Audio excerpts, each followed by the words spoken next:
एक गांव में एक गरीब परिवार रहता था। उस परिवार में एक पति सुरेश, पत्नी आस्था और उनकी एक छोटी बेटी प्रिया रहती थी। प्रिया 10 साल की लड़की थी। आस्था अपनी बेटी प्रिया को बहुत प्यार करती थी और सुरेश एक ऑटो ड्राइवर था। उसे शराब की लत थी। वो पूरा दिन शराब पीता रहता था और घर के लिए बहुत कम पैसे कमा कर लाता था और वो अपनी आधी आमदनी अपनी दारू खरीदने में लगा देता था। वो अपने परिवार वालों से भी ठीक से बात नहीं करता था। आस्था को दिन भर डांटता रहता था और प्रिया से भी टेढ़े मुंह से बात करता था। आस्था और प्रिया सुरेश की इन हरकतों से बहुत दुखी थे। एक दिन जब प्रिया अपने घर के बाहर अपने खिलौनों से खेल रही थी, तभी उसकी दोस्त जानवी उसके पास आकर उसे बुलाती है। प्रिया, चलो ना, तुम मेरे घर आओ, मैं तुम्हें कुछ खिलाऊंगी। अच्छा, क्या खिलाओगी मुझे?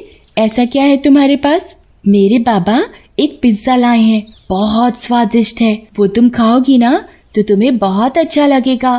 पिज्जा? पिज्जा क्या होता है?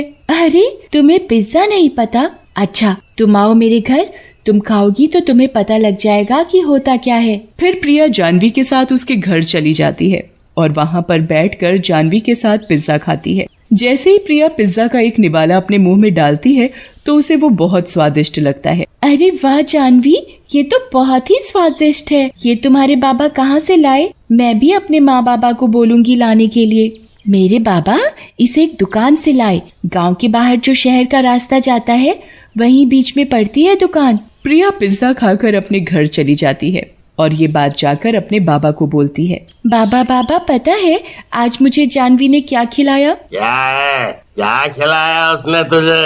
हैं? बाबा, उसने मुझे पिज्जा खिलाया। तो तुम भी मेरे लिए एक पिज्जा ले आओ। हाँ, मैं तेरे पिज्जा के लिए ही तो पैसे कमाता हूँ। कोई पिज्जा नहीं आएगा, चुपचाप बैठ जा। प्रिया अपनी माँ के पास जाकर रोने लगती है और बोलती है, माँ देखो ना, बाबा ने मुझे डांटा। मैंने उनसे पिज्जा लाने को बोला और वो मुझसे कैसे बातें कर रहे हैं।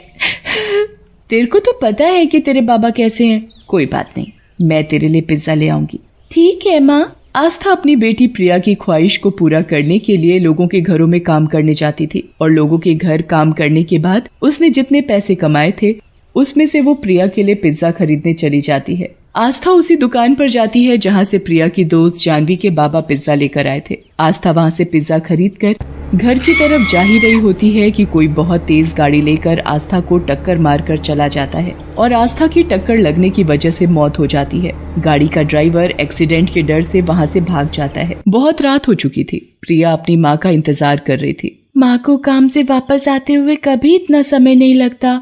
क्या हो गया माँ को? थोड़ी देर और इंतजार करने के बाद प्रिया खुद जाकर अपनी माँ को ढूंढने चली जाती है। प्रिया हर जगह अपनी माँ को ढूंढती है पर नहीं मिलती। फिर ढूंढते ढूंढते वो अपनी माँ आस्था की लाश के पास आ जाती है। प्रिया ये देखकर बहुत जोर से चिल्लाती है, माँ ये तुम्हें क्या हो गया? माँ उठो। प्रिया अपनी माँ को खून में लिपटे हुए देखकर बहुत डर जाती है। वो जल्दी से अपने बाबा और आसपास के घर वालों को मदद के लिए बुलाती है और फिर सारे मिलकर आस्था के शरीर का दाह संस्कार कर देते हैं। दाह संस्कार के दिन के बाद से प्रिया घर में अकेली बैठी बैठी बस अपनी माँ की याद में रोती रहती थी। अब क्या होगा मेरा? मेरे बाबा भी शराबी है, कुछ कमा कर नहीं लाते, घर का खर्चा कैसे चलेगा? कुछ समझ नहीं आ रहा। माँ भी चली गई। मुझे तो घर के सारे काम भी आते नहीं। वो घर के कोने में बैठकर रो ही रही होती है कि तभी उसे एक उपाय सूझता है। मुझे घर का सारा काम नहीं आता, लेकिन मेरे को रोटी अच्छे से पकानी आती है, इसलिए मैं रोटी का कारोबार शुरू करूंगी। प्रिया रोटी का कारोबार शुरू कर देती है और घर घर में जाकर बताती है कि वो रोटी का कारोबार शुरू कर रही है। सब लोग उसे दुआएं देते हैं। प्रिया अपनी रोटी के कारोबार से कमा तो लेती है पर उससे भी उसके घर का खर्चा पूरा नहीं पड़ता था, क्योंकि कारोबार इतना अच्छा चलता ही नहीं था। वो बहुत मेहनत करती है पर कोई उससे रोटी नहीं खरीदता था। प्रिया बहुत ज्यादा चिंतित होती है कि अब वो घर का खर्चा कैसे चलाएगी। वो घर में बैठकर बहुत रोती है और माँ माँ चिल्लाती रहती है। तभी पीछे से प्रिया की माँ आस्था की आत्मा चुड़ैल बनकर उसके सामने आ जाती है। प्रिया अपनी माँ की आत्मा को चुड़ैल बना देख बहुत डर जाती है और जोर जोर से चिल्लाने लगती है, कौन हो तुम और अचानक से मेरे सामने कैसे आ गई? बेटा, मैं तुम्हारी माँ हूँ। मेरा एक्सीडेंट हो गया था, तभी मेरी आत्मा शरीर से निकलकर चुड़ैल बन गई थी। क्योंकि मेरी इच्छा पूरी नहीं हुई थी तुम्हें पिज्जा खिलाने की, इसलिए मैं चुड़ैल बन गई हूँ। क्या तुम मेरी माँ हो? प्रिया बहुत खुश हो जाती है और अपनी माँ के गले लग जाती है और दोनों बहुत रोते हैं। बेटा, मैंने देखा कि तुम कैसे मेहनत करती हो, रोटी बनाकर पैसे कमाती हो घर संभालने के लिए। हाँ माँ, पर इसका भी कोई फायदा नहीं क्योंकि इसकी कमाई घर खर्च के लिए बहुत कम है। अच्छा, मेरे पास एक उपाय है। हाँ माँ, बताओ ना क्या उपाय है। जब मैं तुम्हारे लिए मरने से पहले पिज्जा लेने के लिए गई थी तो मैंने देखा था कि पिज्जा वाले की दुकान पर बहुत भीड़ है। आजकल लोग पिज्जा बहुत खाते हैं। तुम पिज्जा बनाओ और उसका कारोबार करो, बहुत फायदा है इसमें। तुम्हारा उपाय तो बहुत अच्छा है माँ, पर पिज्जा बनाने वाली मशीन लानी होगी और वो बहुत ज्यादा महंगी है हमारे लिए। हाँ, ये तो मैंने सोचा ही नहीं। तो तुम एक काम करो कि तुम रोटी का ही एक पिज्जा बना लो। वो कैसे माँ? तुम चूल्हे पर रोटी सेक लेना, फिर मैं अपने जादू से उस पर पिज्जा वाली चीज और उस पर ढेर सारी कटी हुई सब्जी और भुट्टे के दाने डाल दूंगी। ठीक है माँ। तुम्हारे आने के बाद मेरी आधी परेशानी दूर हो गई। आधी परेशानी? आधी कौन सी परेशानी बाकी है? माँ, बाबा है परेशानी। पूरा दिन शराब पीते हैं और मुझे डांटते रहते हैं और कभी कभी तो मुझसे घर खर्च के पैसे भी ले लेते हैं और अपने लिए दारू ले आते हैं। आपके जाने के बाद तो अब वो काम पर भी नहीं जाते। अच्छा, तो ये बात है। इनको तो मैं सुधार दूंगी। रात को जब सुरेश अपनी दारू की बोतल दुकान से लेकर बाहर आ रहा होता है तो चुड़ैल अदृश्य होकर उसे बीच रास्ते में मारने लगती है। कौन है ओए? कौन मार रहा है? कौन मार रहा है मुझे? सामने तो आ। चुड़ैल उसके गालों पर थप्पड़ मारती जाती है और सुरेश पिटता पिटता चिल्लाता रहता है, पर उसे शराबी समझ कोई उसे बचाने नहीं आता। अच्छा भाई, ठीक है, माफ कर दो मुझे। अब तो बता दो, हो कौन तुम? फिर सुरेश के सामने आ जाती है और सुरेश चुड़ैल को देखकर डर जाता है। भागो चुड़ैल, अरे बचाओ मुझे। सुरेश, रुक जा। तुम मेरे मरने से पहले भी मुझे और मेरी बेटी को परेशान ही करता था और मेरे मरने के बाद भी तुझे चैन नहीं, शर्म नहीं आई तुझे? स्कूल जाने लायक बेटी घर के खर्च के लिए रोटियां सेक सेक कर पैसे कमा रही है। तो मैं क्या करूं? जाके उसे बोल काम न करे, अब उनको दारू पीने दे।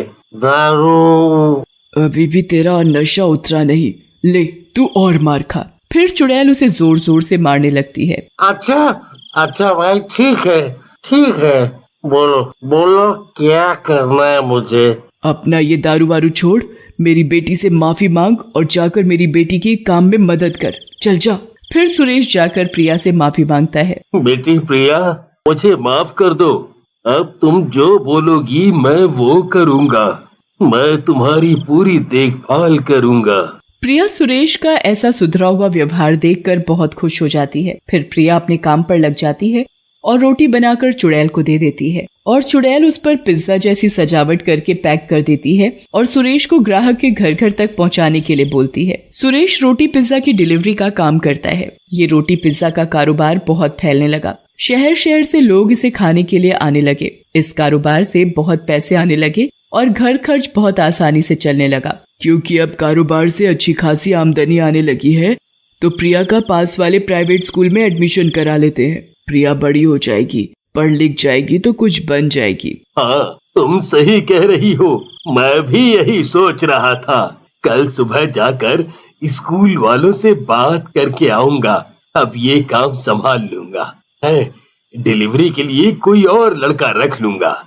मेरी बच्ची, अब सब कुछ सही हो गया है। तुम्हारे पापा भी सुधर गए हैं। कारोबार से अच्छे खासे पैसे भी आने लगे हैं। अब तुम स्कूल जाकर खूब पढ़ना लिखना, एक अच्छी इंसान बनना।